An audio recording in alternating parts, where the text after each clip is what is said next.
Hey everyone. So thanks so much for having me come and talk about art journaling. I thought I would show you guys, do a quick example for those of you who are interested in art journaling, particularly about um, what you do for work, patient encounters, reflections, things like that. I thought I would give you an example of how I usually do a spread from start to finish. And I thought this would be helpful, especially if you're thinking, oh, this does seem interesting. I would like to get into it, but I'm not sure what materials I need to buy, what things I need to have with me, what kind of setup. These are the things that people ask me a lot. Like, do I need to have all this stuff? So I'll kind of share the things that I use most commonly, and we'll do a spread together.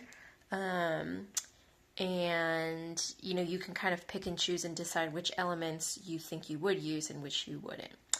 So currently, if you're familiar with my Family Doc Diary book, this is the same size of journal I use, and I apologize, I'm recording this on my cell phone. I don't have like an actual camera set up, so it's like not very, I don't have a camera stand, so it's very zoomed in. But anyway, this is the notebook that I use. And this year, previously, I would do a spread on both pages, but then when I ended up publishing it, it would kind of, you would have part of the image just kind of in the spine. So I'm not doing that this year. What I'm doing is I'm doing text on one side and collage on the other side. So this is an example of a page for the start of my R3 year. So what I'm doing this year is I keep track of interesting thoughts, patient cases, and I just jot it down in my regular planner, like the one where I keep my to-do lists and things. And then once I decide that I want something to become an entry, then I will put it on a sticky note and add it into here so that when I do have time to process it in art journal, I can come back and refer to what it was that I wanted to do. So as you can see this year, like I said, I'm doing text on one side, collage on another, so I'm going to just flip to this page, which is what I thought we would work on. So this, it says, after the delivery, we said to her, we'll get you all cleaned up and back to being a regular person now. And she replied, and what the patient had said, so she had just delivered her baby. We were repairing her lac. We were the nurses were helping her get cleaned up and get ready for the postpartum. And so we said this to her, and she was just so enamored with her baby. She was like, I'm not a regular person anymore. I'm a mommy.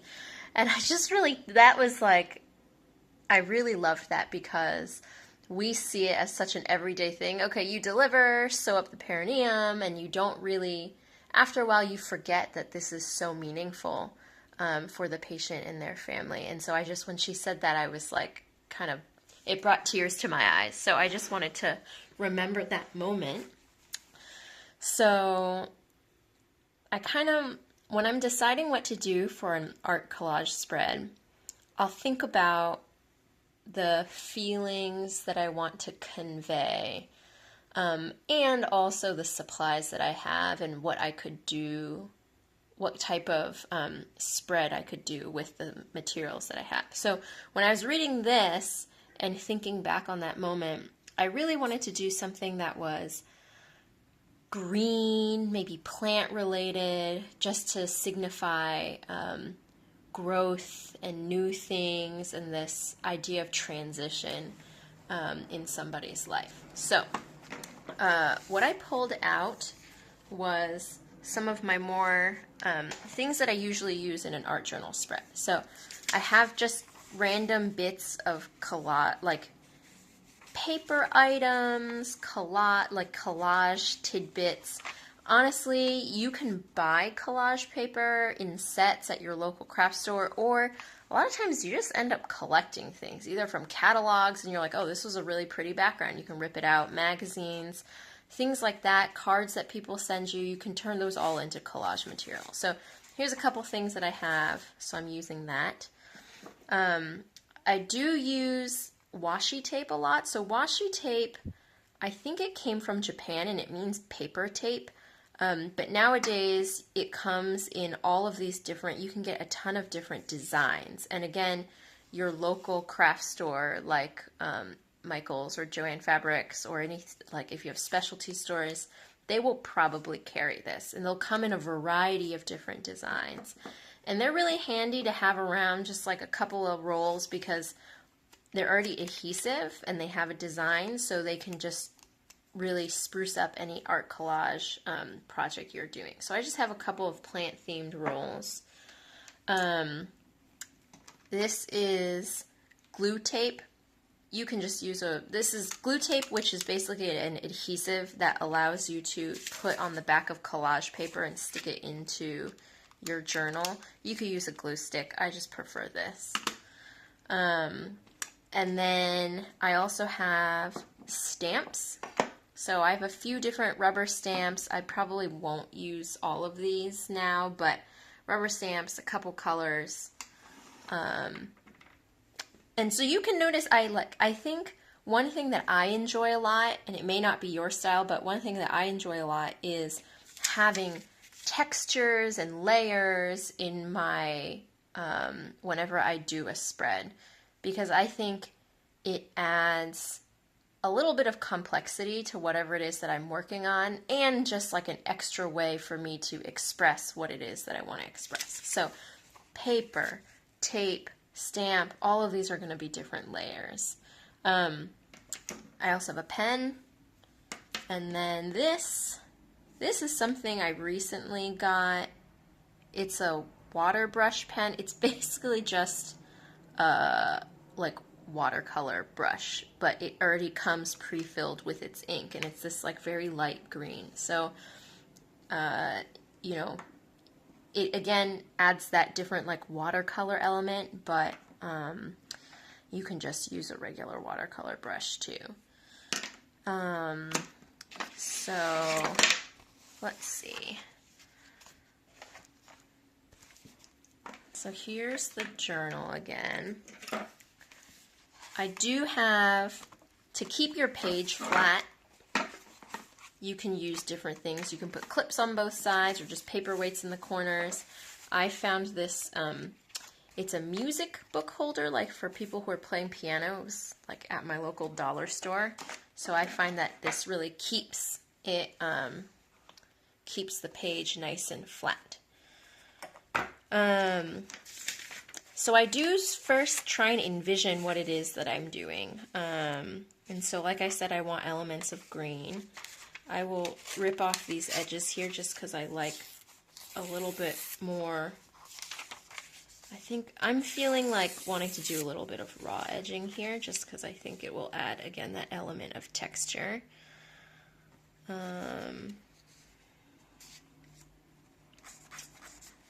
maybe this side as well, to create just a slight border there.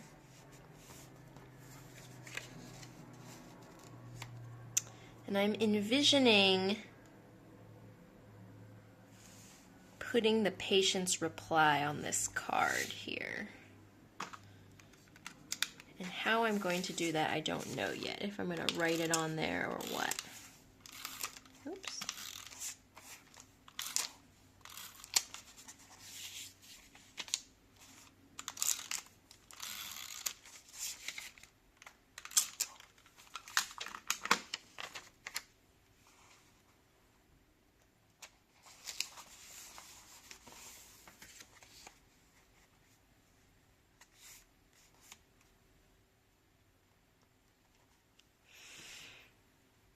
Okay, so now I'm just contemplating my layers. So this is, you know, I'm just trying to think, do I want stamping in the background right now? One thing I did want to do is I thought it would be, I have this like rose tape here, and I wanted to maybe represent the mom in terms of a flower.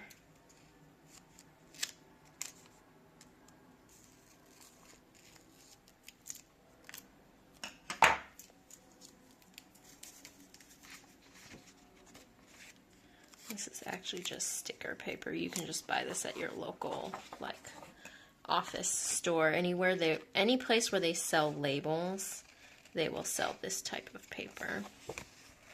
And you can really turn anything you want into a sticker, basically.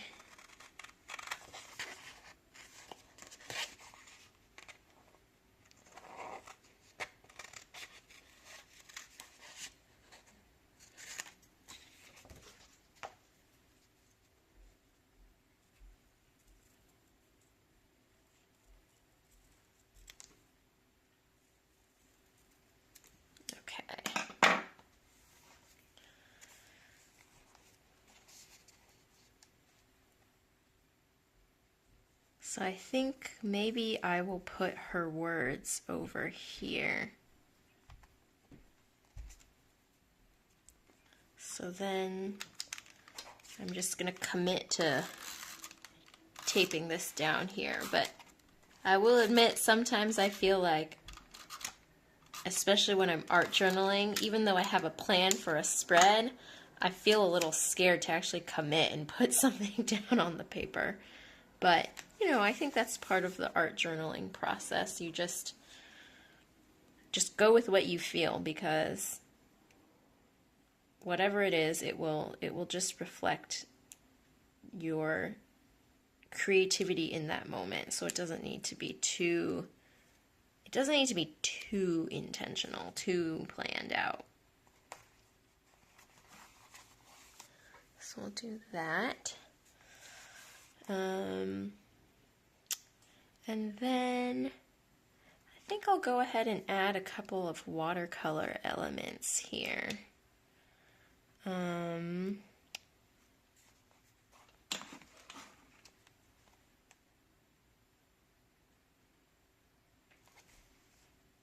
just gonna do stripes.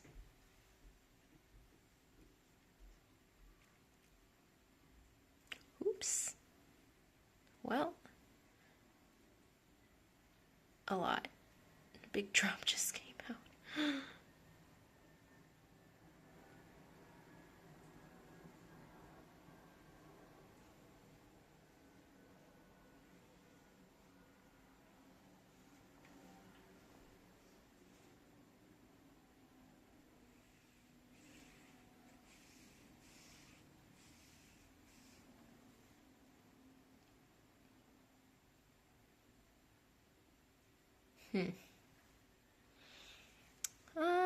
I think I'm just gonna blend that all together, actually. I don't know how much I liked the stripe effect.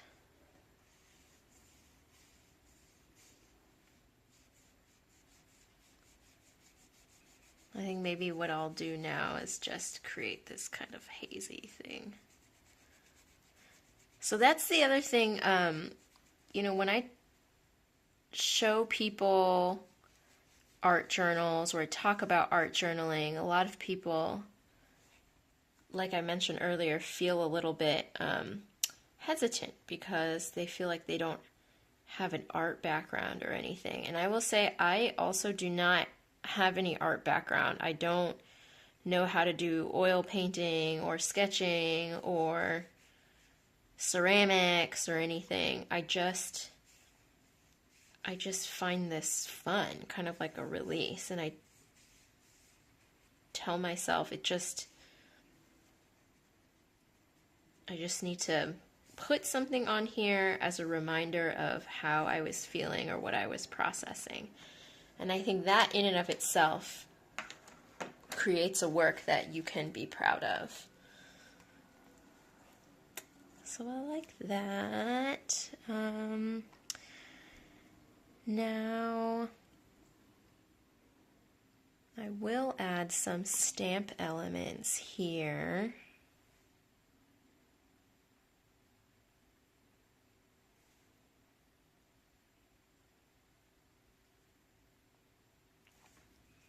So we'll use this black ink.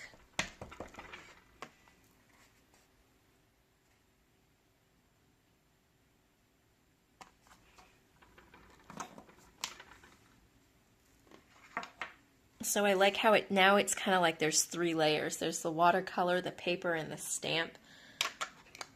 That variation I really like a lot.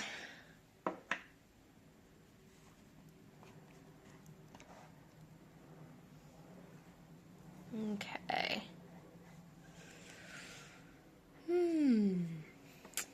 Let's see.